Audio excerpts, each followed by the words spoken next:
안녕하세요. 반갑습니다. 유수하입니다. 예. 오늘도 제가 돌아왔습니다. 여러분들의 편안한 숙면을 위해서. 오늘도 감상회 시간으로 돌아왔습니다. 오늘 제가 보고 온 영화는 2025년 가장 뜨거운 화제작 어쩔 수가 없다. 이 영화를 보고 왔어요. 박찬욱 감독님의 최신작이면서 이병헌 씨가 주연으로 나오는 영화입니다. 이 영화가 요즘에 좀 말이 많더라고요. 재미가 있다. 혹은 재미가 없어서 보다가 나왔다. 이렇게 극단적으로 두 가지 평이 한 영화에 있을 수가 있나 싶을 정도로 참 문제작인 건 맞는 것 같습니다. 그래서 어떤 식으로 봤는지 제가 좀 설명을 좀 드리고 또 어떤 스토리인지도 말씀을 드리고 마지막엔 제 개인적인 견해와 해석이 포함되어 있는 리뷰를 언제나처럼 그랬듯이 할 겁니다. 근데 지금은 스포일러가 전혀 없는 리뷰 시간이기 때문에 제가 스포일러 있습니다 라고 할 때는 혹시 영화 보고 오실 분들은 보고 오신 다음에 나머지 부분들을 봐주시길 바라고요. 이전까지는 없으니까 자유롭게 보셔도 좋을 것 같습니다. 여튼간에 그래서 어떻게 봤느냐 이게 제일 궁금하시잖아요. 재미있냐 재미없냐. 저는 개인적으로 너무 재미있게 봤습니다. 우리나라의 2025년 영화 중에서 한국 영화 중에서 제일 재밌었어요. 네. 그래서 저는 개봉 첫날에 첫 타임 조조로 영화 한번 보고 오늘 한 번 더 봤어요. 네. 그래가지고 저는 너무너무 재밌게 본 사람인데 그렇지 않은 사람들도 있다 보니까 많은 분들이 지금 볼까 말까 고민하시는 것 같아요. 제가 두 번이나 본 입장에서 그리고 재미있게 본 입장에서 재미없게 보신 분들의 마음이 이해가 안 되는 건 아니에요. 왜인지 알 것 같아. 왜냐면은 이 영화가 장르상으로는 범죄물이면서 스릴러이면서 코미디 그리고 드라마의 형태를 갖추고 있습니다. 근데 이런 영화들이 있죠. 범죄했을 때 100%의 범죄 영화 이런 게 있고 혹은 뭐 싸우는 영화 뭐 격투 영화야 그러면은 100% 격투만 하는 영화들이 있단 말이에요. 근데 이 영화는 스릴러라고 해서 100%의 스릴러인가 하면은 그건 아니야. 다른 화려하고 요란뻗쩍한 그런 스릴러에 비하면 약해요. 그리고 코미디라는 것도 엄청 웃긴 배꼽 빠지는 무슨 극한 직업 이런 거에 비하면 약할 수밖에 없어요. 그래서 그런 장르적인 특성에 100을 기대하시는 분들한테는 이 영화가 약간 지루할 수는 있을 것 같다. 다만 저는 그렇게 한 장르로 규정되지 않는 장르의 영화라고 생각하기 때문에 더 재밌게 본 건데 복합적인 느낌이 있으니까요. 근데 그런 단편적인 재미를 추구하신 분들한테는 재미가 없게 혹은 지루하게 루즈하게 느껴졌을 수도 있을 것 같다는 생각이 들어요. 그래서 실제로 제가 이 영화를 두 번 봤는데 두 번 다 중간에 나가는 분들이 있었어요. 네. 이거는 그 뭐랄까 개인의 재미의 그 영역은 다 다르다 보니까 꼭 보세요. 아예 보지 마세요. 이렇게 말하기가 참 어려운데 기본적으로 본인이 평상시에 조금이라도 복잡하지 않고 단순 명쾌한 영화를 좋아한다 하시면은 이 영화 안 보셔도 됩니다. 근데 그게 아니라 조금 높은 뭐랄까 완성도, 복합적인 재미, 해석해서 보는 재미가 있는 영화를 좋아하신다 하면은 이 영화는 너무너무 재밌는 영화일 수밖에 없어요. 그래서 본인이 취사 선택을 잘 하셔가지고 보시면 좋을 것 같다 이런 생각을 좀 하고는 있습니다. 저는 개인적으로 이 영화가 너무너무 재미있었는데 두 가지 이유 때문인 것 같아요. 첫 번째는 미적 감각이 너무 훌륭해요. 네, 감독님의 미감이라고 하죠.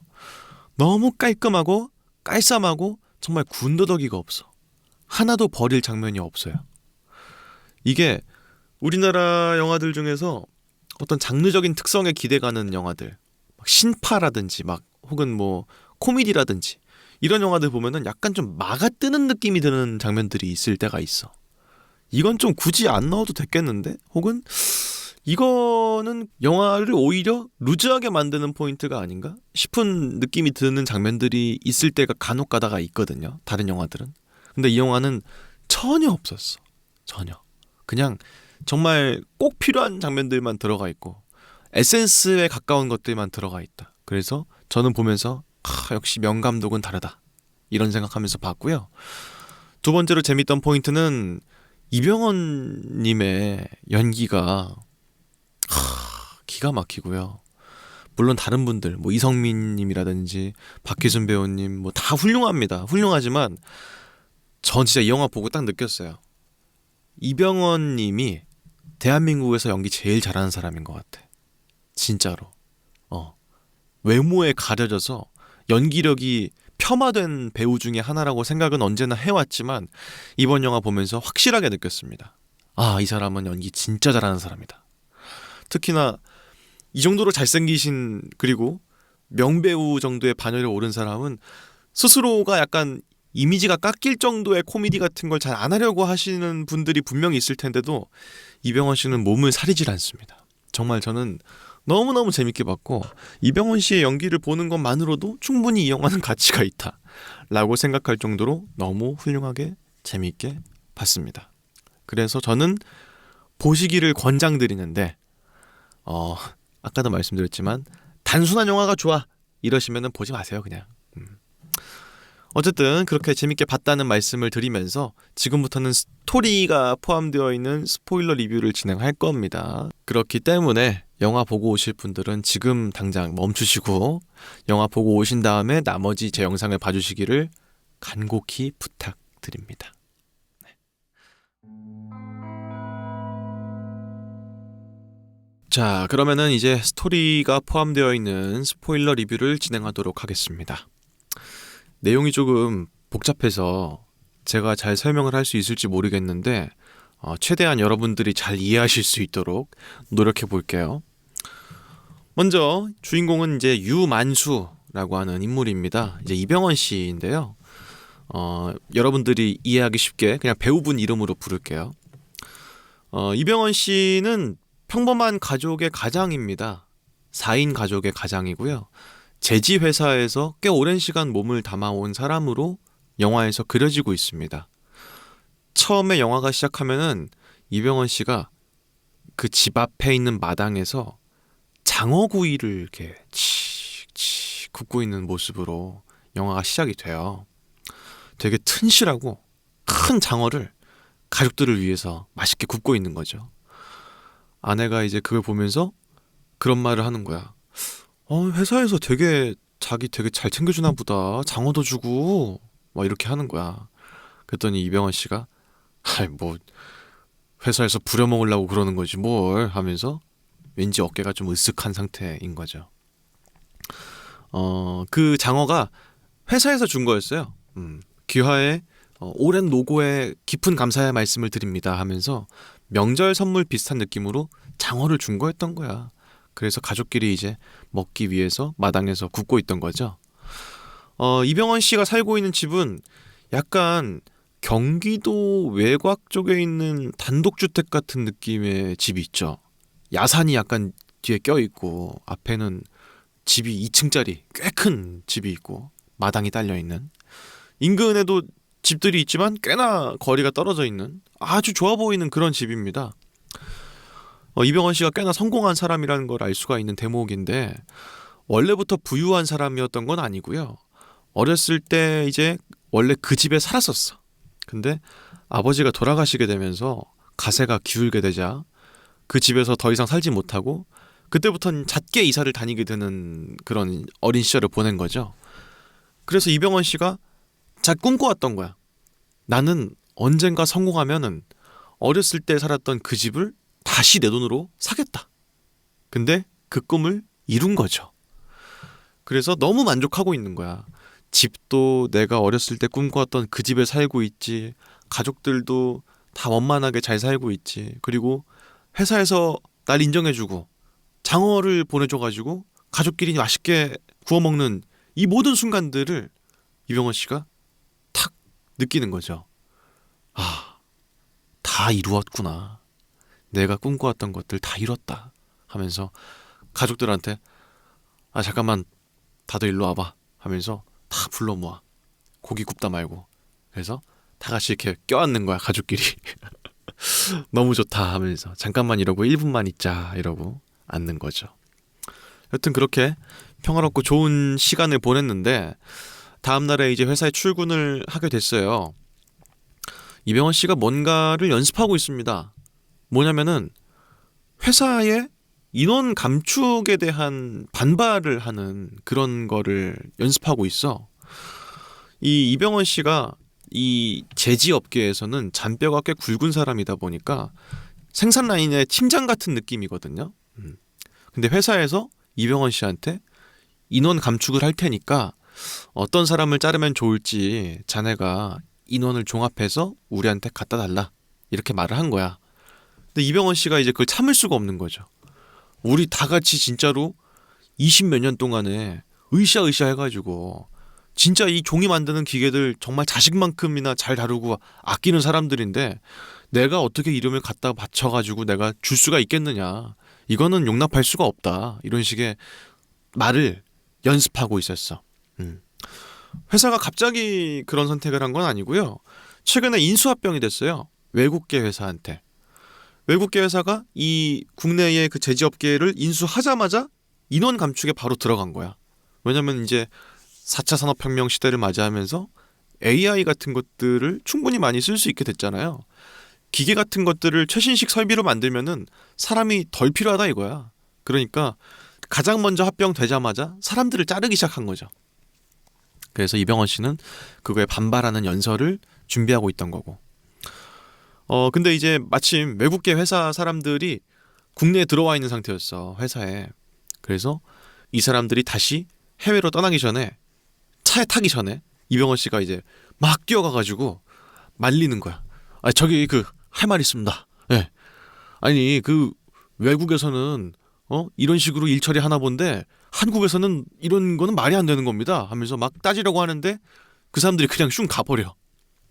그래서 이병헌 씨가 준비한 거 다 말도 못했는데 하면서 이제 우물쭈물하고 있는데 다른 회사 높은 사람이 이병헌 씨를 보고 무슨 생각이 들었겠어요?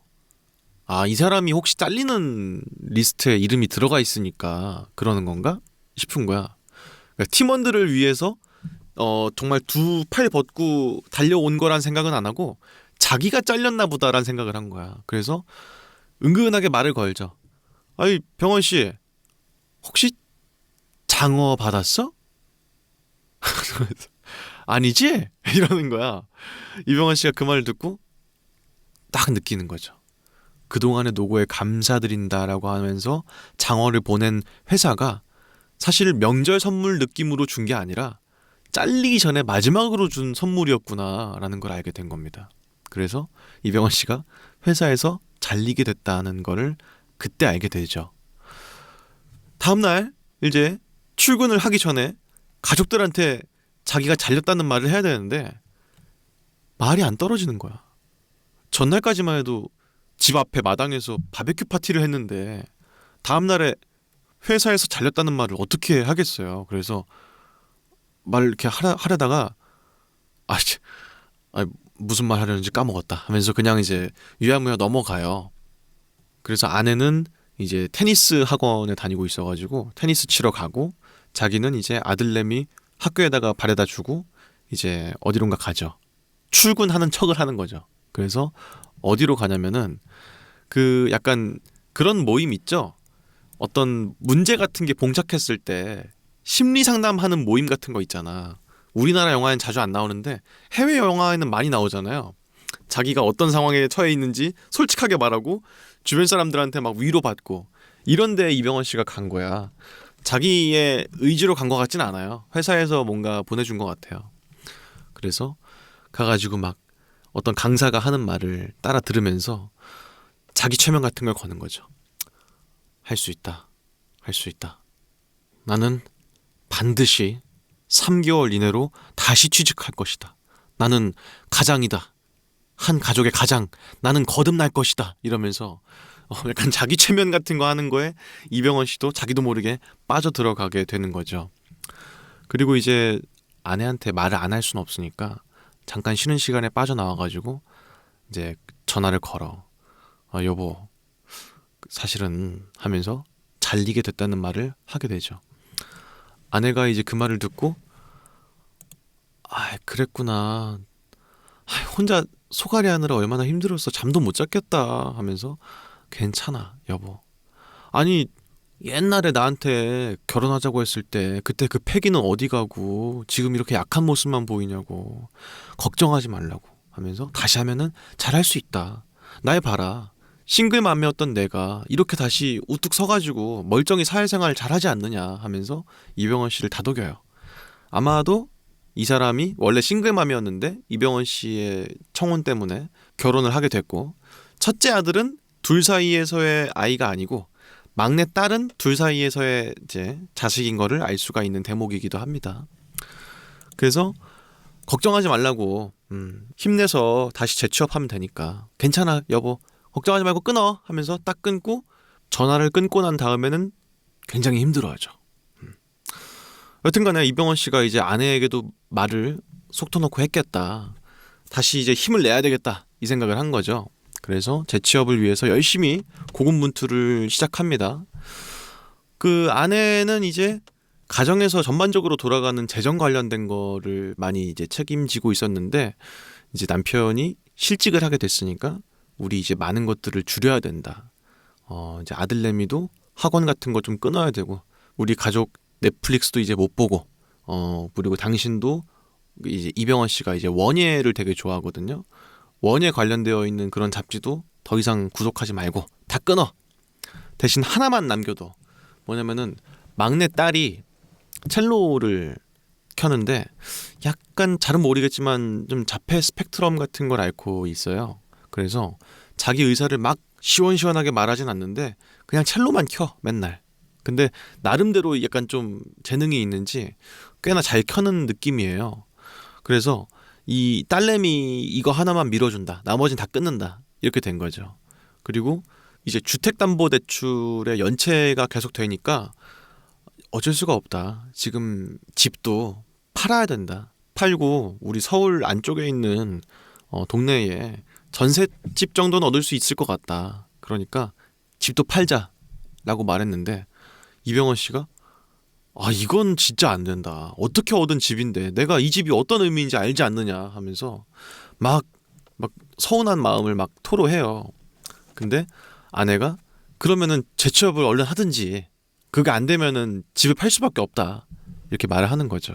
그래서 이병헌 씨도 그래 얼른 재취업을 해야 되겠다 하면서 마음을 다독여요. 그래서 이병헌 씨가 3개월 뒤에 재취업에 성공하긴 했습니다. 뭐냐면은 마트에서 집 나르는 알바를 하고 있어. 이걸로는 택도 없죠. 네. 근데 어쨌든 간에 자기가 여태까지 계속 종이 관련된 일들만 해왔다 보니까 다른 능력이 별로 없어. 그래서 어쩔 수 없이 그렇게 마트에서 일을 하고 있는 건데, 우연찮게 알고 있던 후배한테 연락이 와요. 아마도 이병헌 씨가 좀 그런 자리가 있으면 자기한테 소개 좀 해달라고 부탁을 한 것 같아. 그래서 전화가 오는데 원래 그날 5시에 예정이 돼 있었어, 면접이. 근데 혹시 시간 땡겨서 12시에 와줄 수 있냐 라고 말을 한 거야. 근데 이병헌 씨가 그때까지 마트에서 일을 하고 있었단 말이야. 그래서 그거 좀 힘들 것 같은데 이렇게 했더니 후배가 지금 그게 중요하냐고, 재취업해야 되지 않느냐 하면서 그냥 빨리 와라 하니까 이병헌 씨가 알겠어 갈게 해가지고 가죠. 갔는데 이제 워낙 오랫동안 높은 팀장 같은 자리에 있던 사람이고 하니까 신입 사원으로 들어가기에는 약간 좀 회사에서도 탐탁지가 않게 보이는 거야. 그리고 이병헌 씨도 마찬가지로 신입의 어떤 패기 이런 것들은 전혀 없죠. 그러다 보니까 면접에서 약간 좀 어버버버 하다가 결국은 떨어지게 되는 것 같은 느낌을 자기가 받게 돼. 그래서 큰일 났다, 이거 어떡하지 하니까 이제 방법이 없잖아. 지금 내가 할 수 있는 거는 나를 자르게 된 그 회사에 다시 돌아가가지고 애걸복걸 사정하는 거예요. 무릎 꿇고 가가지고 공장장이 화장실에 있었는데 그 화장실에 가가지고 무릎 꿇고 지금 아내는 지금 알바 나가고 있고요. 저 지금 백화점에서 짐 옮기고 있습니다. 지금 제가 딸도 있고 아들도 있고 지금 가족들은 먹여 살려야 되는데 지금 저 정말 따르면서 죽습니다. 제발 좀 도와주세요 하면서 사정사정 하는데 당연히 안 되죠. 이미 그렇게 정해진 건데 누가 사정한다고 봐줄 거였으면 자르지도 않았지. 그래서 공장장은 그 말을 개무시하고 밖으로 나갑니다. 그리고 그 공장장을 보필하고 있던 선출이라고 하는 인물이 있는데 박희순 씨예요. 박희순 씨가 이병헌 씨를 이제 나무라는 거지. 뭐 하는 거냐고 지금 이거. 당신 잘렸으면 잘린 대로 곱게 가지. 좀 화장실까지 와가지고 이게 뭐 하는 짓이냐 하면서 그러지 마시고 저기 앞에 그 칵테일바 좋은 데 있는데 거기 가서 들어갈 때 술이나 한잔하고 들어가셔 하면서 5만 원짜리 이병헌 씨한테 딱 꽂아줘. 그래서 이병헌 씨한테 얼마나 그게 치욕스러워. 근데 그 선출 박희순 씨가 굉장히 잘 나가는 사람이었어요. 약간 그 제지회사 이름이 태양이거든요. 태양제지의 약간 좀 라이징 스타 같은 느낌이었어. 이병헌 씨랑 나이는 동갑인데 이병헌 씨보다 높은 자리에 있는 사람인 것 같고, 그리고 막 유튜브에도 막 출연하고 자기 또 인스타에도 잘 살고 있는 모습을 막 올리고 그런 사람이었어. 이병헌 씨한테 너무 부러움의 대상이었던 거죠.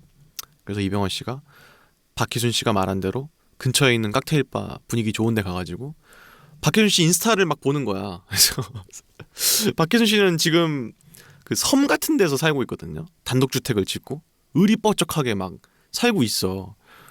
집 앞에 있는 그 모닥불 같은 거 피워놓고 막 캠핑 같은 것도 하고 막 술도 막 마시고 막 그러면서 되게 즐겁게 좋게 살고 있는 모습이 인스타에 있는 걸 막 본단 말이야. 이병헌 씨가 그 모습을 너무 부러워하죠. 왜냐면 이병헌 씨는 가족을 위해서 담배도 끊고 술도 끊은 사람이야. 게다가 이병헌 씨는 술 되게 좋아하는 사람인데 아내가 끊으라는 말을 한번 한 다음부터 9년째 끊고 있어. 그러니까 너무 부러운 거야. 이 사람의 이 자유로움과 모든 것들이 나 너무 부러운 거죠.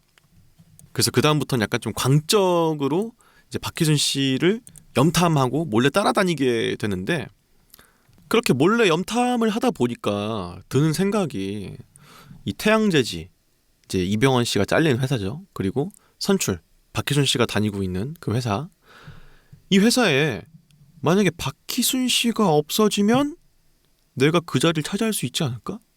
이 생각이 문득 들게 된 거야. 그래서 우연한 기회에 이 뒤를 밟다가 죽일 수 있는 기회가 생겨요. 이병헌 씨한테. 위에서 이제 화분을 떨어뜨리면 죽일 수 있을 것 같은 거지. 약간 사고사로 위장해서. 그래서 큰맘 먹고 화분을 들어가지고 막 떨어뜨리려고 하는데 자기도 모르게 정신이 차려지는 거야. 저 사람이 죽는다고 해서 그 자리에 내가 들어갈 수 있을 거란 확신도 없는데 내가 아무리 절박해도 그렇지 지금 내가 뭐 하는 짓이지 싶어가지고 다시 화분을 내려놓죠. 어떻게 해야 될까? 방금 면접 보고 온 회사는 내가 면접을 말아먹어가지고 아마 내가 될 것 같진 않은데, 근데 스펙상으로는 나쁘지 않거든. 근데 아무리 봐도 합격권은 아니야. 그럼 어떻게 하지? 어떻게 하지? 생각을 하다가 문득 그런 생각이 드는 거야. 내 앞에 몇 명 정도가 있을까? 경쟁자로. 관리직을 뽑는 거였으니까 아마 나랑 좀 경력이 비슷한, 꽤 최근까지도 일을 했다가 잘린 사람이 방금 면접 보고 왔던 그 문제지 회사의 경쟁자가 아닐까, 이런 생각을 한 거죠. 근데 이제 생각이 극단적으로 돌아가는 거예요. 그 사람들이 나보다 면접을 잘 봤으면 그 사람들이 될 거 아니야. 그러니까 그 사람들을 없애야 되겠다. 정말로 경쟁자를 없애야 되겠다. 이 생각을 하게 된 거예요. 그래서 하나의 잔꾀를 내는 거죠. 뭐냐면은 그 제지회사에 그 잡지 같은 게 있는데 거기에 구인구직하는 란 같은 게 보통 있잖아. 잡지 같은 데 보면은 거기다가 자기가 투고를 한 거야. 뭐냐면 이제 어떤 가상의 회사를 만든 거예요. 이병헌 씨가. 회사의 이름은 지금 국내 런칭이 아직 안 됐기 때문에 밝힐 수가 없다. 다만 관리직을 우리가 지금 모집을 하고 있다. 정말 종이에 대한 열정이 있는 사람, 그리고 종이를 정말 사랑하는 사람만 우린 지금 채용하려고 하고 있는데 준비된 인재인 여러분들의 많은 참여를 기다리고 있겠다. 이런 식으로 구인을 내게 된 거예요. 그랬더니 이제 사실 그 문 제지 회사에 들어가려고 했던 사람 중에 하나가 이성민 씨였거든요. 이성민 씨.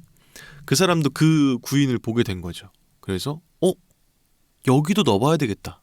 이렇게 된 거야. 이성민 씨에 대한 이야기를 좀 잠깐 하자면은 이병헌 씨랑 많이 비슷해요. 상황이.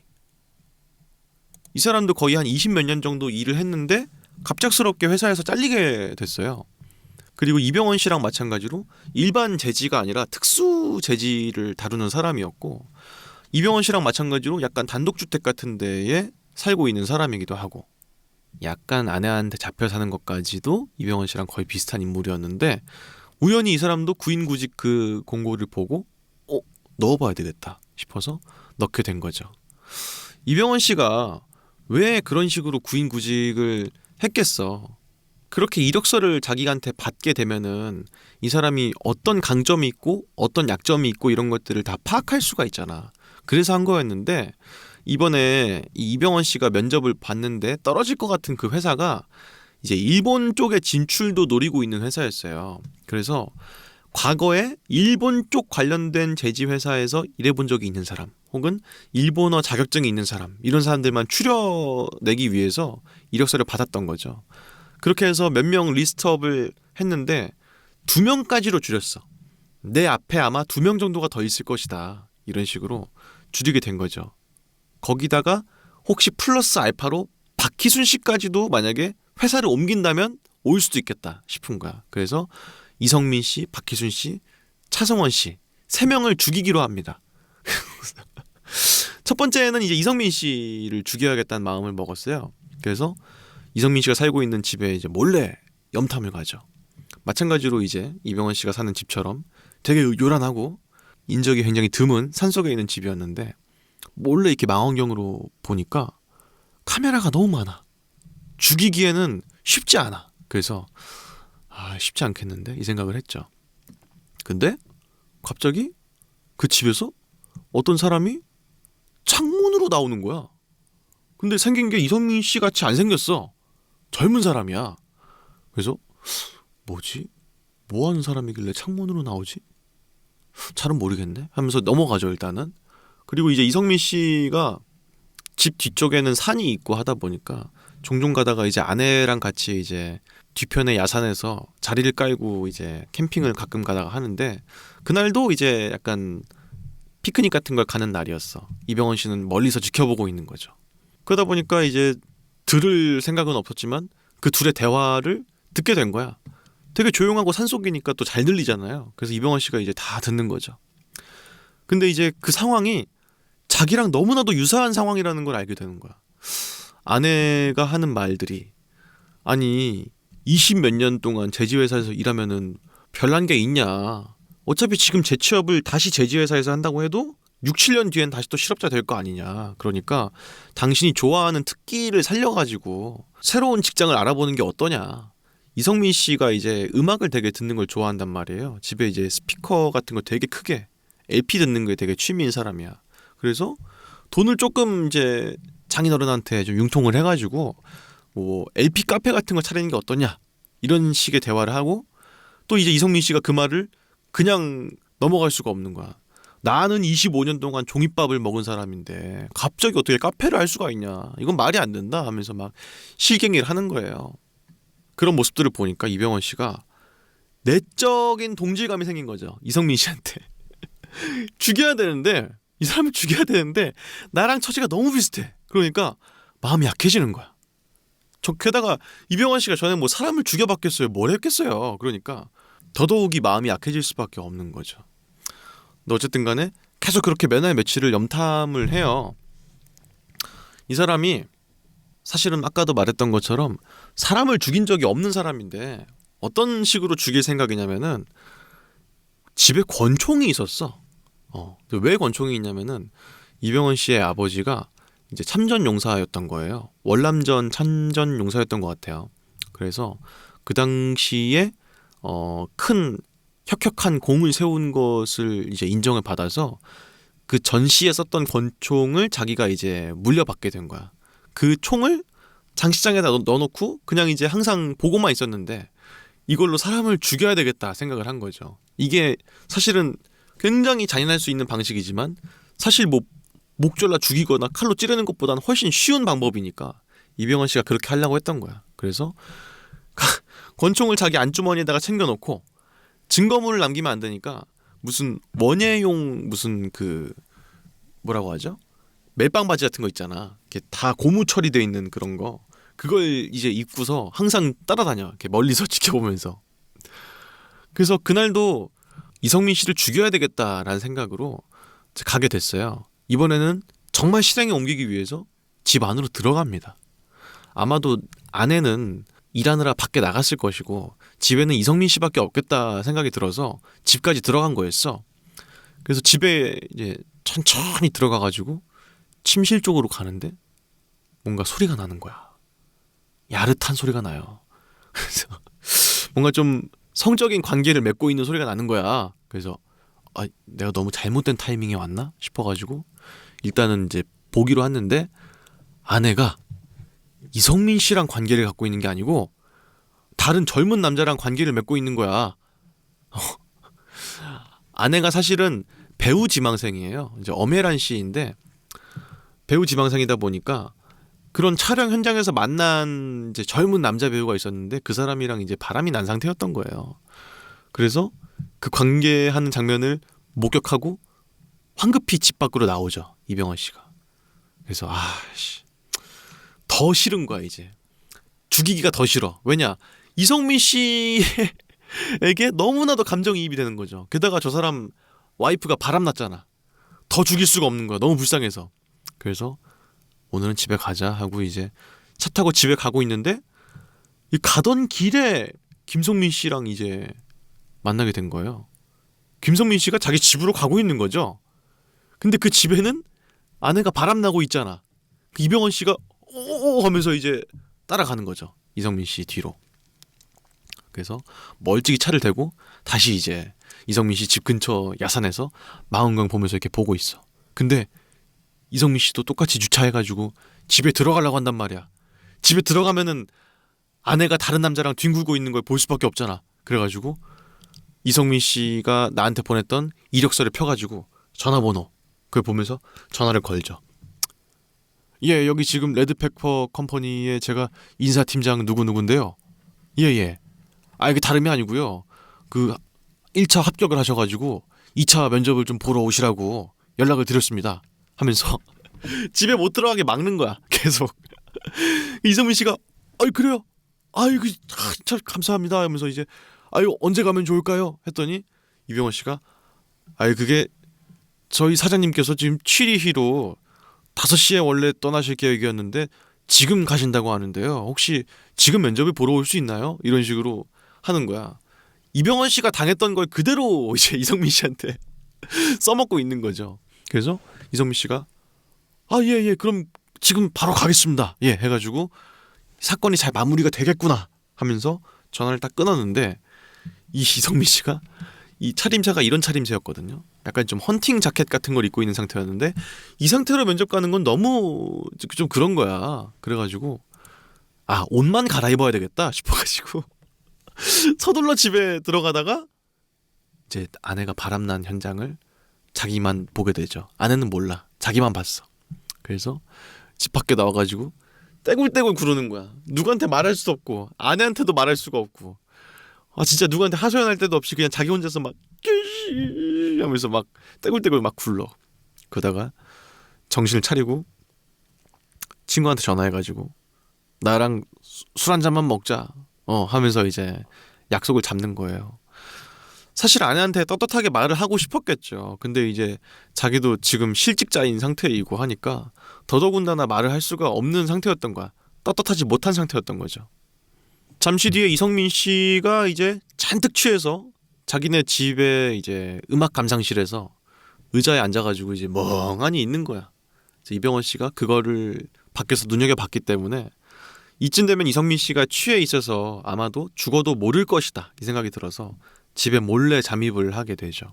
그래서 반쯤 자고 있는 이성민 씨한테 다가가서 총구를 겨눕니다.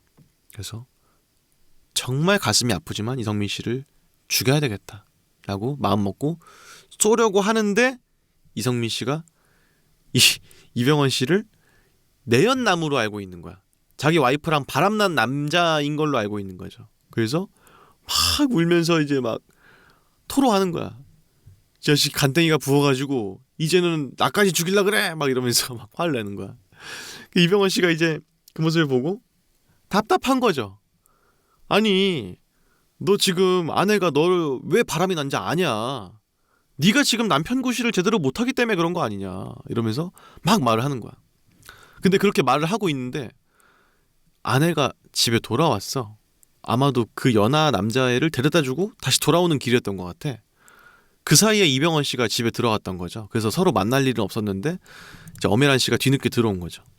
그래서 왜 낯선 사람이 남편한테 총을 겨누고 있으니까 말려야 되겠다는 생각에 집에 상장 같은 거 모아놓고 있는 장이 있었는데 거기서 올해 펄프맨 상 하는 그 있어. 종이 재지 관련된 업계에서 일한 사람한테 주는 상이 있는데 그 트로피가 되게 튼튼하거든요. 그 트로피 가져가지고 이병헌 씨 머리를 후리려고 이렇게 뒤에서 몰래 기다리고 있는데 이병헌 씨가 방금 한 말 있잖아. 아내가 왜 바람난 줄 아냐. 네가 남편 구실 못해서다. 네가 음악을 좋아하면 음악 카페를 차리던지. 지금 제주에서 짜렸다고 해서 지금 술만 퍼먹고 있는데 어떤 아내가 당신을 서포트할 수가 있겠냐. 이런 식의 말을 하니까 아내가 너무 속 시원하거든. 내가 하고 싶은 말을 이병헌 씨가 다 해주고 있으니까. 그래가지고 차마 때리질 못해. 계속 듣고 있는 거야. 그렇게 마음 약한 이병헌 씨가 이성민 씨를 쏘기 전에 계속 옥신각신 둘이서 이렇게 하고 있는데 엄혜란 씨가 옆에 있다는 걸 나중에 알게 돼요. 그래서 뭐야? 그래서 자기도 모르게 총을 탕 쏴버리는 거야. 이성민 씨가 총을 탁 맞아요. 아쉽게도 가슴에 맞진 않고 왼쪽 어깨에 맞았어. 그래서 안 죽었어. 그리고 이제 엄혜란 씨가 이제 자기 남편을 이병헌 씨가 쐈으니까 그 상장으로 이병헌 씨 머리를 후리는 거야. 그 세 명이 이제 그 노래가 크게 나는 그 거기 방에서 옥신각신하면서 완전 이제 떼굴떼굴 구르는 난장판 싸움을 하게 되는 거죠. 그 상태에서 이병헌 씨가 권총을 놓치게 되는데 엄혜란 씨가 권총을 잡아요. 그래서 이병헌 씨가 막 밖으로 도망을 나가죠. 그래서 왔던 길대로 야산으로 올라가서 도망을 치려고 하는데 뒤에서 총소리가 탁 나는 거야. 그래서 이병헌 씨가 내가 맞았구나. 꼼짝없이 맞았다. 이 생각에 자기 몸을 막 보는데 총 맞은 데가 없어. 그래서 하면서 봤더니 아내가 이성민 씨를 쐈어. 죽인 거야. 이병헌 씨도 못했던 걸 아내가 한 거죠. 왜냐면은 이병헌 씨가 했던 말들이 전부 공감이 되거든. 당신이 싫어서가 아니다. 당신이 실직자여서 싫은 게 아니다. 당신이 실직에 대해서 대하는 태도가 너무 마음에 안 든다. 이러면서 자신의 불만을 담아서 남편을 쏴버린 거죠. 그리고 어차피 내연남도 있으니까 남편이 없으면 훨씬 더 편하게 불륜을 저지를 수 있을 거 아니야. 그러니까 쏴서 죽여버렸습니다. 그리고 그 장면을 본 목격자가 있죠. 이병헌 씨. 그래서 엄혜란 씨가 이병헌 씨를 막 죽이려고 하는데 이병헌 씨가 이제 사력을 다해서 뛰어가지고 자신의 차에 올라타가지고 도망을 가게 돼요. 그러면서 들키지는 않고 목숨도 보존할 수가 있었습니다. 그래서 간신히 도망쳐가지고 주유소에서 기름을 넣고 있는데 이제 아내한테 전화가 10통이나 와 있던 거야. 이제 자동차에다가 휴대폰을 놓고 와가지고 몰랐는데 부재중 통화가 10통이 와 있는 거죠. 그래서 조졌다. 어떡하지? 뭐라고 변명하지? 싶어서 아내한테 전화해봤는데 아내가 전화를 안 받아. 그래서 이제 집에다가 전화를 하죠. 아들한테. 그랬더니 아들이 전화를 받았어. 야, 너네 엄마가 왜 전화를 안 받냐? 하면서 추궁했더니 알고 봤더니 그날이 그거였던 거요. 아내가 이제 댄스 스포츠를 배우거든요. 댄스 스포츠에 무슨 대회 같은 날이 있었어. 댄스의 밤 이런 게 있던 거야. 원래 이병헌 씨도 가가지고 같이 춤을 추기로 약속을 했었는데 그날인지 몰랐던 거지. 그래서 내가 아내를 저버리고 내가 큰 실수를 했구나 내가 또 하면서 뒤늦게 이제 그 무도회장으로 이병헌 씨가 바로 차를 끌고 가게 돼요. 옷도 막 간신히 차려입고 가가지고 무도회장 문을 열었는데 아내가 이 자기가 일하는 치과의 치과 선생님이랑 같이 춤을 추고 있는 모습을 보게 되는 거야. 바람인지 아닌지 모르겠지만 바람처럼 보이거든. 사실 바람은 아닐 수도 있어요. 근데 방금 전까지 이성민 씨 부부가 불륜을 저지르고 있는 걸 봤잖아. 그러니까 너무나도 그게 자꾸 눈에 선한 거죠. 내 아내도 혹시 실직한 나 때문에 실망해서 바람을 피고 있는 게 아니었을까? 이런 생각을 하는 거야. 그래서 그 이제 피해 망상이 커져가지고 아내를 보고도 그냥 다시 집으로 돌아가요. 집에 돌아가는 길에 바로 돌아가지 않고 이제 아까 그 사건 현장, 이제 엄연한 씨가 이성민 씨를 쐈던 그 집에 이제 몰래 다시 한번 가게 됩니다. 갔더니 이제 비가 추적추적 내리고 있는데 엄연한 씨는 집에 있는데 이제 내연남을 불러가지고 신나게 뒹굴고 있고 이 사람이 이제 부탁을 한 거야. 엄연한 씨가 무슨 부탁을 했냐면은 청부업자 이런 사람 있잖아요. 돈 주고 그 사람을 고용해서 그 죽였던 남편 시신을 땅에다가 깜짝같이 묻어달라 이런 식으로 부탁을 한 거야. 그래서 누군가가 막 삽질을 하고 있어. 그리고 이성민 씨의 시체를 땅에다 묻고 있는 장면을 이제 이병헌 씨가 몰래 이제 또 보게 되죠. 거기에는 이제 권총도 그 자리에 있었어. 엄연한 씨가 들고 있던 거. 그래서 이병헌 씨가 그 작업이 끝나는 걸 보자마자 자기 삽을 들고 가서 땅을 막 파요. 그래서 이성민 씨 시체는 그냥 걷다 두고 권총만 집어가지고 이제 집으로 가게 됩니다. 집에 갔더니 이제 와이프가 성질 난 상태로 집에 와 있죠. 이병헌 씨도 화가 나 있었어요. 너 지금 그 의사랑 그렇고 그런 관계 아니냐 이런 식으로. 근데 사실 아내는 그렇고 그런 관계가 아니었어. 원래는 이병헌 씨를 기다리고 있었는데 이병헌 씨가 너무 안 오니까 어쩔 수 없이 이제 그 의사 선생이 여태까지 열심히 연습한 게 있는데 안 추고 그냥 돌아가는 건 너무한 거 아니냐. 나랑 같이 내가 상대해 줄 테니까 춥시다 해가지고 쳤던 거였고 이병헌 씨가 무도회장에 왔다는 거는 봤지만 그냥 무시했던 이유는 자기도 나름대로 화가 났던 거죠. 10통이나 전화를 했는데 안 받았으니까. 그래서 그런 거지. 의사 그 사람이랑은 아무 관계도 아니다. 이런 식으로 이병헌 씨랑 이제 말다툼을 끝에 화해를 하게 돼요. 그래서 이제 오해도 풀었고 이제 다음으로 이병헌 씨가 할 거는 다음 후보군인 사람을 찾아서 죽이는 겁니다. 누구냐면은 여기 이분입니다. 차성원 씨. 고시조라고 하는 인물인데 차성원 씨. 이 사람도 이제 고베에 있는 그러니까 일본 고베에 있는 제지회사에서 근무한 적이 있던 사람이라서 이제 새롭게 들어갈 그 회사에 이제 일본과 관련된 일을 할 그런 자리니까 이 사람도 높은 확률로 이병헌 씨의 앞에 있을 사람인 거야. 그래서 이 사람도 없애기로 마음을 먹었던 거죠. 이 사람도 이제 실직을 해가지고 다른 일을 하고 있었는데 뭘 하고 있었냐면은 그 구두 가게 있죠. 뭐 랜드로버 이런 데 있잖아. 금강제화 이런 데에서 판매사원으로 일을 하고 있었어. 이병헌 씨가 그걸 알고 이제 그 가게에 찾아가죠. 그래서 이제 넌지시 들어가가지고 이제 아이스 브레이킹을 하는 거예요. 혹시 잘리셨냐?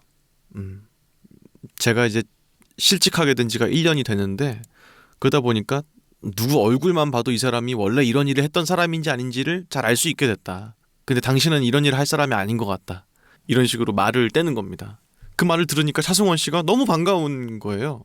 내 마음을 선뜻 이해해주는 사람이 있으니까. 누군진 모르겠지만. 그래서 이병헌 씨가 지금 딸내미가 그 첼로 연주를 하는데 이번 크리스마스 때 연주회를 하게 됐다. 근데 차마 첼로가 5천만 원짜리인데 그걸 살 수는 없고 구두라도 한 켤레 사주기로 해가지고 온 거였다. 그래서 이제 사려고 하는데 아차 생각해보니까 조금 있으면은 이제 딸내미가 학원이 끝날 시간인데 차라리 딸내미랑 같이 가게 오겠다. 혹시 몇 시에 끝나냐? 이런 식으로 물어봐요. 차성원 씨가 이제 8시까지만 한다 이렇게 말을 해요. 이병헌 씨가 은연중에 이 사람이 이제 혼자 있을 시간 이런 걸 다 탐색을 한 거죠. 그래서 그럼 그때 다시 오겠다 해가지고 이병헌 씨가 가게를 나가요. 근데 8시까지 그 가게에 안 가. 이병헌 씨가 어디에 있냐면은 차승원 씨가 퇴근하고 집에 갈 그 동선 있잖아. 약간 좀 외딴 데에 있는 동선에 이병헌 씨가 차를 세워놓고 본네트 뚜껑을 열어놓고 비상 깜빡이 켜놓고 차 밖에서 담배 한 대 피고 있는 거야. 그러고 있으면 이제 차승원 씨가 지나가다 볼 거 아니에요. 이 사람 아까 그 사람인데 가게 안 왔던 사람 하면서 차를 멈추게 된 거죠. 그래서 본네트가 열려 있으니까 아, 차에 뭔가 이상이 있구나라는 걸 차성원 씨가 바로 보자마자 알게 됐어. 근데 이게 이병헌 씨의 다 계략이었던 건데 이 사람이 이제 이력서를 보낸 걸 봤잖아. 근데 그 이력서에 기계 고치는 거가 약간 좀 특기인 거라는 걸 알고 있던 거예요. 그렇기 때문에 이렇게 차를 세워놓고 뭔가 문제가 있는 상황을 연출하면은 차성원 씨가 와서 당연히 차를 고쳐줄 것이다라는 거를 알고 있던 거죠. 그래서 차성원 씨가 계획대로 아, 제가 좀 기계 꽤나 만집니다 하면서 본넷 앞으로 가서 막 기계를 만지려고 하는 거야. 그래서 그렇게 정신 팔려 있는 상태에서 이병헌 씨가 뒤에 가가지고 총을 탕 쏘는 거죠. 그래서 첫 번째보다 훨씬 능숙하게 차성원 씨를 이제 해하게 됩니다. 그래가지고 차성원 씨 차에 있던 블랙박스 떼고 자기 차에 있던 블랙박스도 떼가지고 다 증거 인멸을 하고 차성원 씨를 그 시체를 트렁크에다가 태워가지고 이제 집으로 가게 돼요. 그 상태에서 이제 집 앞에 있는 마당에다가 땅을 파가지고 차성원 씨를 묻을 계획이었어, 원래는. 근데 그와 동시에 집에서는 무슨 일이 있었냐면은 그 첫째 아들내미 있잖아요. 그 아들내미가 자기 절친한 동네 친구가 있는데 그 친구네 아버지가 휴대폰 대리점을 하는 사람이야. 그래서 친구를 꼬드겨가지고 친구네 아버지 가게를 털 생각을 했던 거야. 무슨 생각인지 모르겠는데 아들내미가 그렇게 친구네 집을 털려고 했던 거예요. 근데 그 친구도 그냥 별 생각 없이 이제 아들내미의 계획에 동조를 해준 거죠. 근데 대리점이 문을 딸 수 있는 건 딸 수 있다 쳐도 경계 보안 시스템이 작동을 하잖아요. 그래서 경찰이 출동을 하게 됐어. 아들내미는 잘 도망쳤는데 이제 동호 그 친구가 잡히게 된 거죠. 그래서 걔가 경찰한테 술술술술 분 거야. 사실 내 계획이 아니고 친구의 계획이었다 해가지고 다 분 거예요. 그래서 이제 아침에 경찰이 집에 오게 됩니다. 근데 이병헌 씨가 차성원 씨를 죽여놓고 시체를 트렁크에 놓은 상태였단 말이야. 땅은 파놓기만 하고 아직 안 묻었어. 그러니까 이제 스릴러 특유의 그 느낌이 이제 그때부터 나기 시작하는 거죠. 경찰이 집에 왔고 아들을 잡으러 왔는데 아들을 이제 경찰서에 연행을 해가고 있어. 나도 그래서 경찰서로 가게 되는데 그 차에는 트렁크에 시체가 있어. 미치겠는 상태가 이제 연출이 되는 거죠. 어쨌든 간에 경찰한테 시체는 들키지 않았고요. 아들내미만 이제 서에서 조사를 받고 이제 나오게 됐어요. 근데 동호 아버지, 친구 아버지가 이제 이병헌 씨랑도 아는 사이였는데 얼마나 좀 그래. 근데 이제 사실은 그 친구끼리 벌어진 일이고 그 친구랑만 합의가 잘 되면은 어떻게든 없던 일처럼 할 수도 있는 거잖아요. 그래서 동호 아버지를 이병헌 씨가 설득을 해요. 어떤 식의 설득을 하냐면은 너네 가게를 털기로 한 거 우리 아들 계획이 아니라 너네 아들 계획이었던 걸로 하자. 이런 식으로 말을 해. 그랬더니 당연히 어이가 없잖아. 우리 아들이 왜 우리 가게를 터냐. 무슨 말도 안 되는 소리 하지 말고 너네 아들 그냥 콩밥 먹을 준비나 해라. 이러고 있었는데 이병헌 씨가 사실 그 친구의 약점을 알고 있었어. 뭐냐면은 그 약간 좀 카사노바 같은 사람이었거든요. 그 사람이. 그래서 다른 여자들을 휴대폰 대리점으로 불러가지고 불륜을 막 저지르는 걸 알고 있던 거야, 이병헌 씨가. 그래서 그 사실을 내가 너네 와이프한테 말할까 아니면 없던 일로 할까 이런 식으로 협박을 한 거죠. 그래서 그 유야무야 없던 일로 그냥 끝나게 됩니다. 그래서 집으로 다시 돌아왔어요. 아직 시체는 처리를 못한 상태였고요. 아들내미가 훔쳤던 그 휴대폰 공기계들이 다락방에다가 숨겨놨었거든, 아들내미가. 그래서 그걸 다 찾아가지고 원래 시체를 묻기로 했던 그 거기다가 다 휴대폰을 다 넣어가지고 묻어버려. 없던 일로 합시다 해가지고 다 묻어버려. 증거가 남으면 안 되니까 중고로 팔 수도 없고 그래서 땅에다 묻게 된 거죠. 그 아들내미를 불러가지고 말을 해. 다시는 이런 일 하지 마라. 그리고 다락방에서 네가 훔쳤던 그 공기계들 사이에 그 말보로 맨솔이 있는 걸 본 거야, 아버지가. 근데 아내한테 곧바로 말은 하지 않고 자기 주머니에 그냥 쑥 넣어버렸어. 그 다음에 아들을 불러가지고 야, 이거 담배 너 피던 거지? 하면서 줘. 엄마는 모른다. 그랬더니 아들내미가 되게 머쓱해 하는 거죠. 이게 그게 나 이제 안 펴요. 막 이런 식으로 이제 둘러대는데 이제 이병헌 씨가 야 그럼 네가 버리든지 네가 직접 버려 해가지고 일단 줘요. 약간 좀 되게 멋진 아빠의 모습을 보여주고 있는 장면인 거죠. 게다가 실제 자기 친아들도 아니잖아. 게다가 그런데도 불구하고 굉장히 멋진 포용력을 보여주는 아버지였던 겁니다. 근데 뭐가 됐든 간에 원래 자기가 시체를 묻으려고 했던 그 땅에다가 아들내미의 그 공기계를 다 묻어버렸으니까 새로 이 땅을 또 파요. 그 다음에 시체를 묻어야 되는데 그냥 생으로 묻을 수가 없잖아. 그래서 이 토막을 내려고 해. 그 집에 그 온실 같은 공간이 있거든요. 여기는 약간 이병헌 씨 전용 공간 같은 곳이라서 가족들도 방해를 안 해. 이병헌 씨의 유일한 취미가 원예를 하는 건데 그 온실은 완전 원예할 식물들로 엄청나게 가득해요. 이 사람이 제지 공장에서 일하는 것도 있지만 기본적으로 나무랑 식물을 좋아하는 사람이거든요.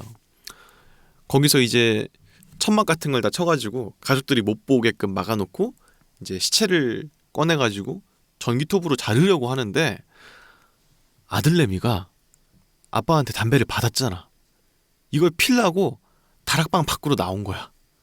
그래서 온실을 사방은 다 막았는데 위에는 못 막은 거죠. 근데 다락방에서 담배를 피려고 아들내미가 나왔으니까 위에서 다 보일 거 아니야. 근데 이제 각도상으로 시체가 있는 게 잘 보이진 않아. 근데 천막을 쳤던 게 잠깐 파라락 풀리게 되는데 그 사이에 아들내미가 차성원 씨의 시체를 본 거죠. 진짜인지 아닌지 모르겠어. 근데 일단 사람 시체 같거든. 그래서 그 모습을 보고 아들내미가 화들짝 놀라가지고 피우던 담배도 이제 그냥 지지겨버리고 다시 자기 방에 돌아가서 잠을 청하게 됩니다. 이병헌 씨는 이제 시체를 토막 내려고 했는데 해본 적이 있어야 말이지. 그래서 이제 어떻게 해야 되냐 이러면서 막 머리를 막 싸매다가 이 사람이 잘하는 게 원예라고 했잖아요. 원예의 분재를 보시면 아시겠지만 나무에다가 그 철사 같은 거 묶어가지고 모양 같은 거 만들잖아. 그걸 또 기가 막히게 잘하거든 이병헌 씨가. 그래서 그걸로 그냥 사람 시체를 분재처럼 해가지고 아주 작게 말아내는데 성공을 해요. 똘똘 공처럼 말아버려. 그래서 그거를 담요 같은 걸 덮어가지고 땅에다가 묻어버려요. 그리고 그 위에 사과나무를 한 그루 심습니다. 다음 날이 됐을 때 경찰이 한 번 더 집에 찾아오게 되는데 이번에는 아들내미의 범죄 때문에 찾아온 경찰이 아니고 탐문 수사 같은 것 때문에 경찰이 온 거였어요. 뭐였냐면은 첫 번째로 이제 이성민 씨가 돌아가셨고 그리고 두 번째로 차성원 씨가 돌아가셨는데 둘 다 아직 경찰은 시체를 발견을 못했어. 당연하죠. 첫째 이성민 씨는 이성민 씨 집 앞마당에 묻혀 있고 아내가 죽였으니까. 차승원 씨는 이병헌 씨 집 앞마당에 묻혀 있으니까 찾을 수가 없던 거야. 둘 다 지금 실종이 갑자기 됐다.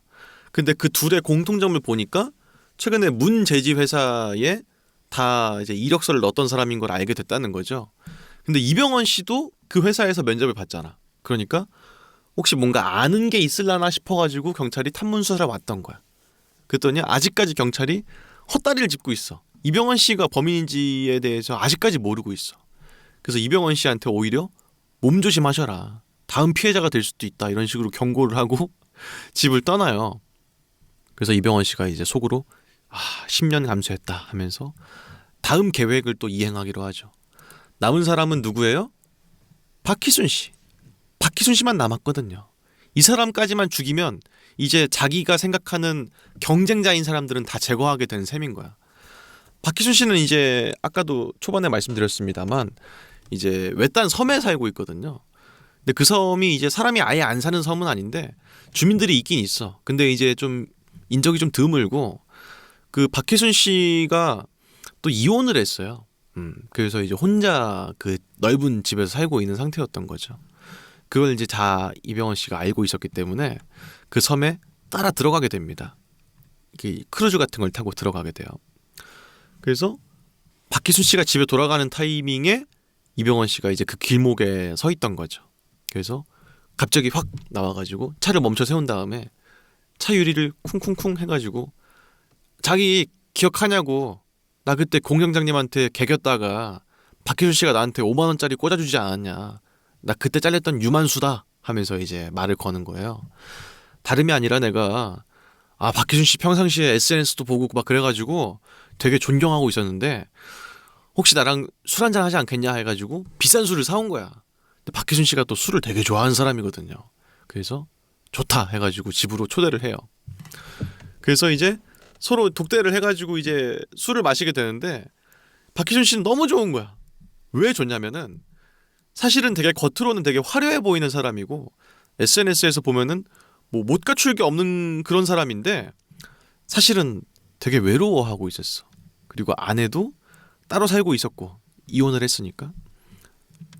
그래서 놀러 오라고 친구들한테 막 말을 했는데 외딴 섬이고 그러니까 아무도 안 놀러 왔던 거예요. 근데 이병헌 씨가 처음으로 이 집에 들어온 지 반년 만에 처음으로 온 손님인 거야. 그러니까 너무 좋잖아. 그래서 둘이 급속도로 친해져요. 이병헌 씨가 과거에 일했던 태양 제지 회사에서 있었던 일들을 막 말하면서 막 허심탄회하게 얘기를 하는데 이병헌 씨와의 대화를 통해서 이제 이병헌 씨가 알게 되는 사실이 있는 거예요. 이 사람은 회사를 그만둘 생각이 없었어. 그래서 문제지 회사 거기다가 이력서를 안 넣었어. 이 사람은. 게다가 심지어 지금 태양 제지 회사에서 이 박희준 씨가 일하고 있는 업무량이 너무 많아서 한 명을 더 뽑을 수도 있을 것 같은 상태인 거야. 그러니까 이제 이병헌 씨가 그 얘기를 들으니까 딜레마에 빠지는 거죠. 박희준 씨를 죽여야 되나 말아야 되나? 차라리 박희준 씨 살려놓고 박희준 씨랑 친해져가지고 친분을 쌓으면 새롭게 회사에서 한 명 채용할 때 자기를 꽂아달라고 부탁할 수 있지 않을까? 이 생각이 드는 거야. 그리고 애당초에 박희준 씨는 문제지 회사에다가 이력서를 안 넣은 사람이다 보니까 굳이 이 사람을 죽일 필요가 없는 거죠. 그래서 잠깐 죽여야 되나 말아야 되나 고민하고 있었는데 그래도 이병헌 씨가 앞에 두 명을 죽인 게 개죽음으로 만들 수는 없다. 그래서 박희준 씨도 죽이자. 이런 결론을 내리게 돼요. 그래서 박희준 씨한테 술로 막 대적을 해가지고 박희준 씨를 거의 반쯤 보내버려. 이제 완전 잘 때까지 술을 먹인 거예요. 그 상태에서 이제 박희준 씨 집 앞마당에다 땅을 깊게 파가지고 박희준 씨를 묻어버려. 얼굴만 빼놓고 몸을 다 묻어버린 거죠. 그 상태에서 입에다가 깔때기를 물려요. 깔때기. 그 다음에 거기다가 햄 같은 거를 깔때기에 쳐넣고 그 다음에 이제 양주를 부어버리는 거야. 그러면 이제 액체가 들어오니까 고체를 삼킬 수밖에 없잖아. 박혜준 씨가 이제 술김에 이제 그걸 다 먹게 되는 거죠.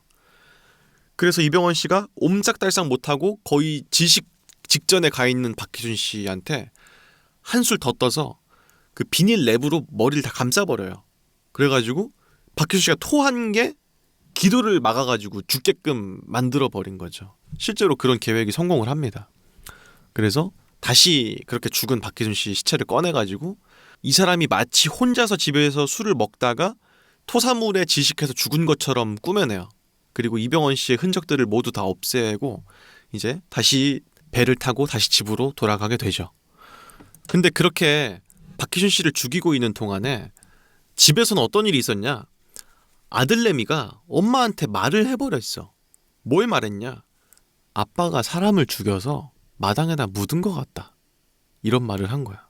그랬더니 아내가 어안이 벙벙한 거죠. 무슨 소리냐 그게. 말도 안 된다. 너네 아버지가 무슨 사람을 죽이냐. 이런 식으로 말을 한 거지. 그래서 아니다 엄마. 한번 땅을 파봐라. 이런 식으로 말한 거야. 근데 아들은 그것 때문에 PTSD가 너무 세게 와가지고 실제로 현장에서 엄마가 땅을 파보는 그런 건 보지 못하고 아내만 혼자서 땅을 파봐요. 팠더니 여러 번 파보니까 진짜 뭐가 있거든. 뭔가 묻혀있거든. 담요 같은 게. 근데 겉으로 좀 만져보니까 사람 같은 거야. 그래서 이병헌 씨가 사람을 죽여서 자기네 집 앞마당에 묻었다는 거를 아내가 알게 되죠. 그러니까 이병헌 씨가 집에 돌아왔으니까 아내는 할 말이 얼마나 많아. 너 지금 사람 죽이고 돌아온 거니? 이런 식의 말이라든지 혹은 최근에 집에 왔던 그 탐문 수색한 경찰이 했던 말들, 사람이 하나하나 없어지고 있다라는 말이 자기 남편이 했다는 걸 알게 되는 거예요. 그래서 그거에 대한 얘기를 이병헌 씨한테 말을 하진 않아. 가족이라는 것은 원래 그런 거다라는 생각을 하고 있는 거죠. 남편이 뭔가 무거운 죄를 저지르면은 아내도 같이 한 배를 탄 거다. 그렇기 때문에 남편이 뭘 하고 왔든 간에 그냥 더 이상 묻지 않고 그냥 얼마나 힘들었어 여보 이런 식으로 이제 그냥 묻어두고 아내가 이병헌 씨를 꼭 껴안으면서 그날 하루는 마무리가 됩니다. 그리고 다음날 이제 또 이병헌 씨가 그 문제지 회사에서 면접을 보고 있는 장면으로 화면이 바뀌게 됩니다. 이제 문제지 회사는 너무 어이가 없는 거예요. 왜냐면은 사실 이성민 씨가 첫 번째 합격자였는데 전화를 안 받아. 그래서 이제 합격 취소를 하게 됐고 2위였던 사람이 예상대로 차승원 씨였어. 근데 차승원 씨도 전화를 안 받네? 그래가지고 세 번째의 물망에 있었던 이병헌 씨가 합격자가 되게 된 거죠. 그래서 면접을 보게 되는데 처음 이제 면접을 봤을 때는 이병헌 씨가 완전 말아먹었는데 이번 면접은 완전 술술술술 다 나오는 거야. 그래서 모든 것이 말끔하게 해결이 돼서 이병헌 씨가 그 회사에 취직을 성공을 하게 됩니다. 그리고 그동안에 집에서는 와이프가 이제 아들내미한테 이제 말을 해. 네가 말한 대로 마당에 뭐가 묻혀 있더라. 근데 파보니까 사람이 아니라 돼지였다.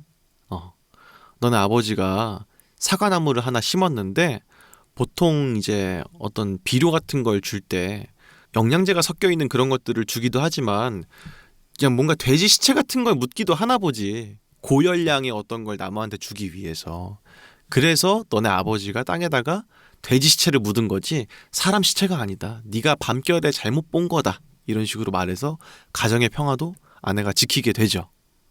그리고 또 경찰이 탐문 수색 끝에 집에 도착을 했는데 이병헌 씨가 또 잔뜩 긴장을 해서 혹시 증거를 찾았나 싶어가지고 긴장하면서 경찰들의 말을 듣는데 경찰이 증거를 못 찾았어. 찾긴 찾았는데 총알이에요. 총알. 웬 총알이냐? 차승원 씨가 이제 죽게 됐을 때 총에 맞고 죽었잖아요. 그때 떨어진 탄피. 그걸 경찰이 발견하게 된 거야. 증거물로. 근데 이성민 씨도 비슷한 타이밍에 가출했지. 차승원 씨도 안 돌아오지. 이러니까 둘 사이에 뭔가가 있나? 이 생각을 하게 된 거야. 그래서 그 경찰들이 그 엄혜란 씨 있죠. 이성민 씨의 아내분한테 찾아가게 된 거죠. 그 다음에 엄혜란 씨를 추궁을 했는데 이 사람이 거짓말을 한 거야. 사실 이성민 씨를 죽인 건 본인의 아내잖아요. 사실대로 말하면 자기가 잡힐 거 아니야. 그래서 거짓말을 굉장히 그럴듯하게 한 거야. 게다가 이 사람이 배우를 준비하던 사람이었기 때문에 거짓말을 굉장히 능하게 잘하는 사람이었죠. 어떻게 거짓말을 했냐면은 이성민 씨가 평상시에 권총을 가지고 있었다. 근데 그런 총포 같은 것들을 경찰에 신고를 안 한 상태로 몰래 가지고 있었다. 근데 어느 날에 평상시에 자기가 먹던 약도 두고 권총도 들고 어디론가 가버렸다. 그다음부터 집에 안 돌아오더라. 이런 식으로 거짓말을 한 거예요. 경찰은 그 말을 들으니까 뭔가 이성민 씨랑 차승원 씨 사이에 뭔가가 있었나 싶어서 수사를 하다 보니까 한 가지 사실을 알게 된 거죠. 뭐였냐면은 둘 다 제지회사에 다니고 있었던 거란 말이지. 근데 과거에 이 두 사람이 다루던 게 일반 종이가 아니라 특수 제지라고 했잖아요. 그래서 우리나라 조폐공사에 지폐를 납품하는 그런 거에도 두 사람이 일조를 하게 된 거예요. 근데 그 당시에 차승원 씨랑 이성민 씨랑 이병헌 씨가 다 다른 회사에 다니고 있었어. 그러다 보니까 세 명이 라이벌이었던 거죠. 근데 이병헌 씨가 다니고 있던 태양제지는 그 치열한 입찰 경쟁에 실패를 했고 이성민 씨랑 차승원 씨 둘이서만 이제 입찰 경쟁을 하고 있었는데 알고 봤더니 차승원 씨가 불법적인 뇌물을 통해서 조폐공사랑 어떤 커넥션을 만들어서 자기네 회사가 특수 재질을 조폐공사에다가 이제 납품하기로 결정이 된 거예요. 이 사실을 경찰이 알게 된 거죠. 그러다 보니까 퍼즐이 맞춰지는 게 혹시 그 당시에 이성민 씨가 자기네 회사의 계약을 따지 못해서 잘리게 된 게 아닌가? 그리고 차승원 씨도 그런 식의 불법적인 거 하다 보니까 회사에서 내쳐지게 된 게 아닌가? 그래서 그 둘이 실직자가 되게 됐고 이성민 씨는 자기를 실직자로 만든 차승원 씨에 대한 분노를 품고 평상시에 갖고 있던 불법 권총을 들고 차승원 씨를 죽여버린 게 아닌가 이 생각을 한 거야. 그래서 이병헌 씨는 손도 안 대고 코를 풀게 된 거죠. 그 둘이 서로 원래 악연이었고 둘이 서로 죽고 죽여버려서 지금 실종 상태인 것 같다 라는 식의 경찰이 결론을 내버린 거야. 그래서 이병헌 씨는 유야무야 자신의 범죄를 완전 범죄로 만들고 이제 사건이 일단락이 되게 됩니다. 어쨌든 그렇게 사건이 마무리가 되고 다음날 이병헌 씨가 첫 출근을 하게 됐어요.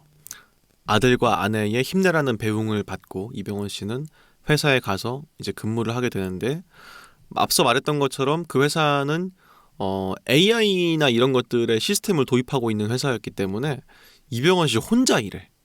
원래는 되게 많은 사람들이랑 같이 일했는데 지금 일하고 있는 회사는 이병헌 씨만 혼자 직원이고 나머지는 다 기계야.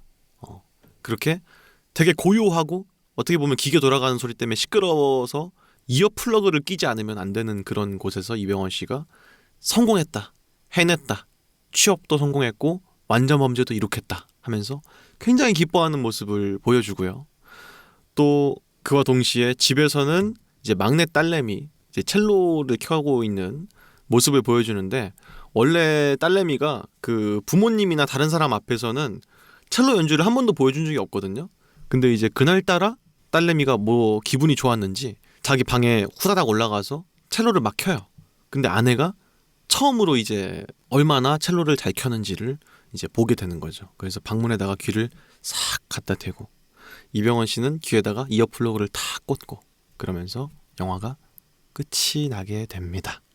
이게 어쩔 수가 없다의 스포일러가 잔뜩 들어가 있는 스토리였는데 생략된 부분들도 많지만 제가 이야기로서 풀 수 있으려면은 이 정도밖에는 제가 할 수가 없다, 이런 말씀 드리면서 지금부터는 이제 제 개인적인 견해가 들어가 있는 해석 리뷰를 진행하도록 하겠습니다.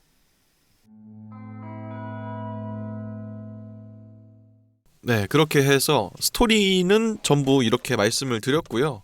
이제 지금부터는 제 개인적인 감상평을 말씀드리면서 이제 영상을 마무리하도록 하겠습니다. 우선은 이 영화가 결국은 무엇을 말하고 싶은 걸까에 대한 생각을 안 할 수가 없었는데요. 주제랄까? 그게 전 크게 두 가지인 것 같아요. 첫 번째는 표면적으로 보이는 주제는 AI 그리고 기술의 발달로 인해서 인간에게 닥쳐올 비극을 일련의 촌극을 말미암아서 보여주고 있는 그런 느낌입니다. 왜냐면은 결국 인력 감축이 된 이유가 더 이상 회사에서 인건비로 많은 돈을 지출하고 싶지 않으니까 기계를 더 투입하게 되면서 벌어지는 일들이잖아요. 그게 지금의 우리 시대상과 상당히 맞닿아 있는 부분이 있는 것 같다. 지금 정말 무서운 속도로 AI가 치고 올라오면서 사람들의 일자리를 대체하고 있지 않습니까? 그렇게 기술 하다가 사람들이 결국은 어떻게까지 되는가. 극단적으로 사람이 다른 사람을 해하고 그렇게 해서 일자리를 빼앗고 이런 모습이 보일 수도 있겠다라고 하는 약간의 경고처럼 저한테는 보이기도 했고요. 두 번째 주제는 인간이 얼마나 어리석은 존재인가에 대해서도 보여주고 있는 것 같아요. 인간이 계속해서 같은 실수를 반복하고 자신의 눈앞에 있는 이득을 위해서 다른 사람을 거리낌 없이 죽이고 또 거짓말도 일삼는 그런 모습을 이병헌 씨라는 캐릭터로 말미암아서 보여줌으로써 사람이 얼마나 이기적이고 어리석은 존재인가를 보여주는 하나의 통렬한 시선처럼도 이 영화가 보이기도 합니다. 그래서 이 두 가지가 이 영화의 주제가 아닐까 하는 생각을 하고요. 더 나아가서 저는 이런 생각이 들더라고요. 이 영화는 결국 해피엔딩으로 끝이 나지 않습니까? 이병헌 씨는 복직을 하게 되고 가족들도 이병헌 씨의 비밀을 잘 묻고 살면서 평화롭게 앞으로 잘 지내게 될 것처럼 하면서 끝이 나게 된단 말이죠. 근데 과연 그럴까? 라는 게 제 생각이었어요. 왜냐면 이병헌 씨의 지금의 인생 여기서만 보면 해피엔딩이 맞겠지만 이제 앞으로 남겨질 그 연도를 생각해보면 전 언젠가 이병헌 씨가 죽을 거라 생각합니다. 이병헌 씨가 다른 사람을 죽였던 것처럼 남의 손에 의해서 죽을 것 같다. 왜냐면 이병헌 씨가 3명의 사람을 죽인 것으로 나오는데 첫 번째는 이성민 씨였고 두 번째는 차승원 씨였고 세 번째는 이제 박희순 씨였습니다. 근데 3명의 인물이 다 묘하게 이병헌 씨랑 비슷해요. 네. 이성민 씨의 상황은 지금 이병헌 씨랑 완전 똑같습니다. 사람만 다르고 상황은 완전히 똑같아. 그리고 다음으로 차승원 씨의 경우에는 이병헌 씨랑 닮은 점이 뭐가 있냐. 차승원 씨도 지금 극 중에서 따님분이 있는 걸로 나오거든요. 근데 그 따님분이 미술학원에 다니는 걸로 나와요. 예술계통을 지원하고 있는 딸, 그리고 그를 전폭적으로 지원해 주느라고 자신의 인생마저 바치고 있는 그런 아버지의 모습, 이렇게 보인단 말이죠. 근데 이병헌 씨도 마찬가지입니다. 이병헌 씨도 따님께서 첼로를 켜지 않습니까?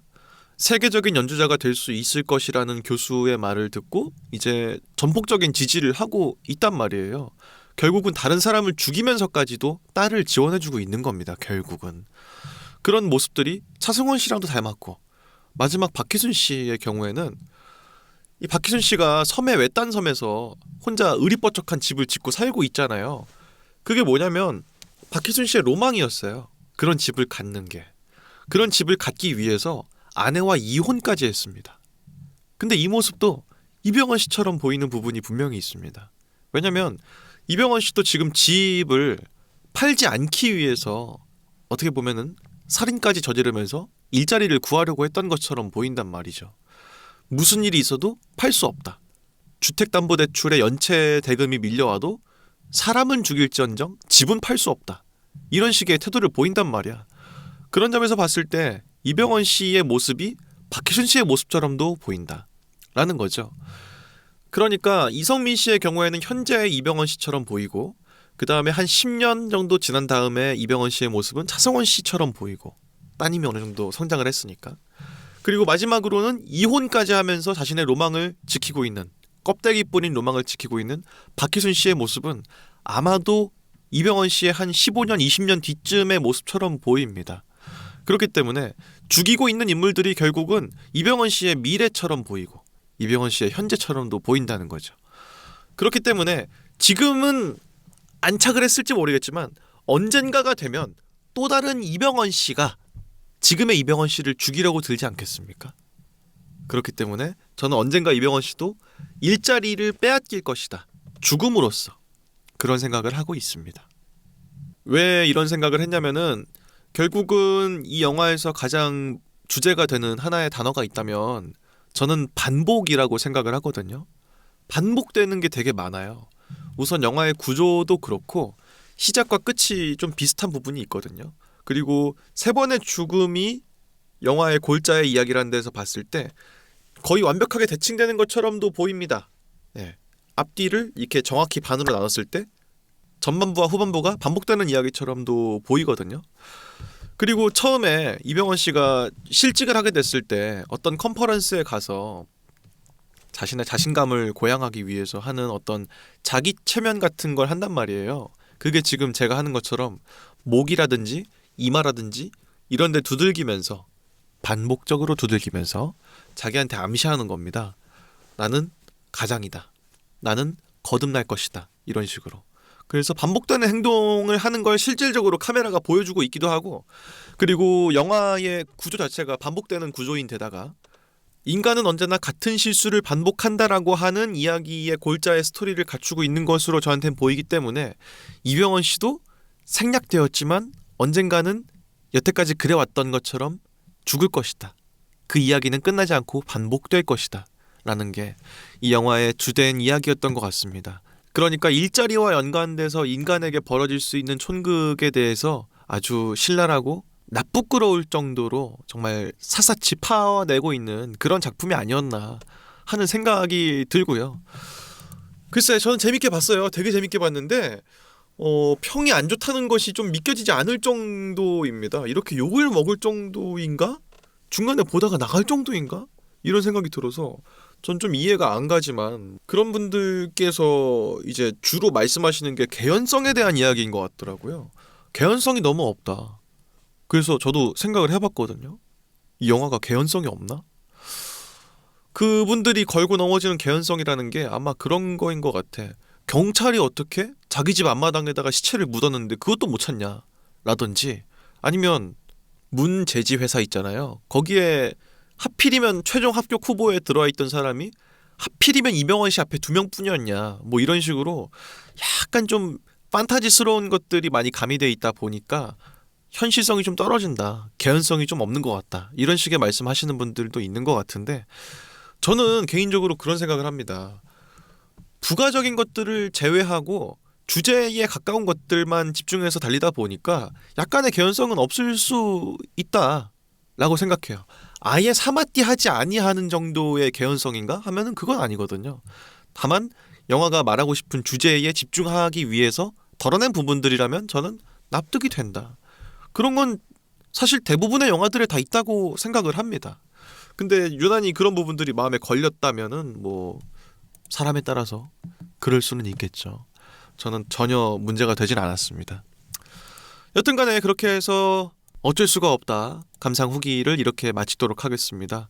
너무너무 좋은 영화였고 가을의 시작이 이렇게 훌륭한 영화로 함께 시작할 수 있다는 점에서 너무너무 뜻깊은 시간이었다, 이런 말씀 드리면서 저는 또 다음에 흥미로운 이야기로 돌아오도록 하겠습니다.